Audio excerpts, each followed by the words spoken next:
الحمد لله الذي أنزل على عبده الكتاب ولم يجعل له عوجا وتبارك الذي جعل في السماء بروجا وجعل فيها سراجا وقمرا منيرا وأشهد أن لا إله إلا الله وحده لا شريك له وأشهد أن سيدنا ومولانا محمدا عبده ورسوله أما بعد فأعوذ بالله من الشيطان الرجيم بسم الله الرحمن الرحيم قل إن كنتم تحبون الله فاتبعوني يحبب لكم ويغفر لكم ذنوبكم والله غفور رحيم صدق الله مولانا العظيم مولاي صل وسلم دائما أبدا على حبيبك خير الخلق كلهم. قابل احترام حضرت مفتی عصمت اللہ صاحب اور میرے قابل قدر بزرگوں، دوستوں اور عزیز طالب علموں، مختصر سے وقت میں مختصر سی بات کرنی ہے، اور وہ یہ ہے کہ ایک خبر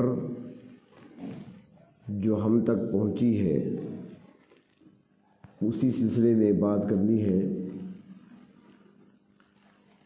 کہ خبر دینے والا کون ہے اور خبر لانے والا کون ہے. خبر دینے والا وہ ہے جس نے اس کائنات کو تخلیق کیا. خبر دینے والی ذات وہ ہے جس نے زمین کو بچھایا، آسمانوں کو اٹھایا، ستاروں کو چمکایا، چاند سورج کو روشنی اور چمک دی، پرندوں کو چہچہاہٹ دی، درختوں کو شادمانی دی، گلشن کو سبزہ دیا، پہاڑوں کو بلندیاں دیں، دریاؤں کو بہاؤ دیا اور سمندروں کو موجیں دی. بتانے والے وہ ہیں جن کو خالق کہا جاتا ہے، جن کو اس کائنات کا رب کہا جاتا ہے، اور خبر دینے والے وہ ہیں کہ ان سے بڑھ کر سچا کوئی ہو ہی نہیں سکتا. ومن اصدق من اللہ قیلا. خبر سنانے والے وہ ہیں جن کو اس کائنات کا مقصود کہا جاتا ہے، جنہیں اس کائنات کا خلاصہ کہا جاتا ہے.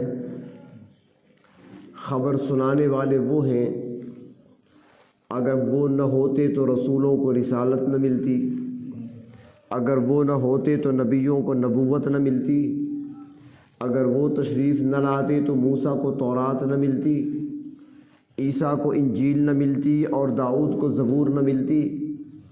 اگر وہ تشریف نہ لاتے تو موسیٰ کلیم نہ بنتے، ابراہیم خلیل نہ بنتے، اسماعیل ذبیح نہ بنتے، بلکہ اگر وہ تشریف نہ لاتے تو میں اور آپ بھی نہ ہوتے. خبر دینے والے اور خبر سنانے والے، نہ خبر دینے والے کی خبر میں غلطی ہو سکتی ہے اور نہ ہی خبر سنانے والے کی سنانے میں غلطی ہو سکتی ہے. مثال عرض کرتا ہوں. کفر و اسلام کا پہلا معرکہ ہوا. بدر کے میدان میں کفر و اسلام آمنے سامنے ہوا. سب سے پہلی جنگ اسلام کی کفر کے خلاف لڑی گئی بدر کے میدان میں. 70 کے قریب مارے گئے مشرکین اور مشرکین کے سرغنے،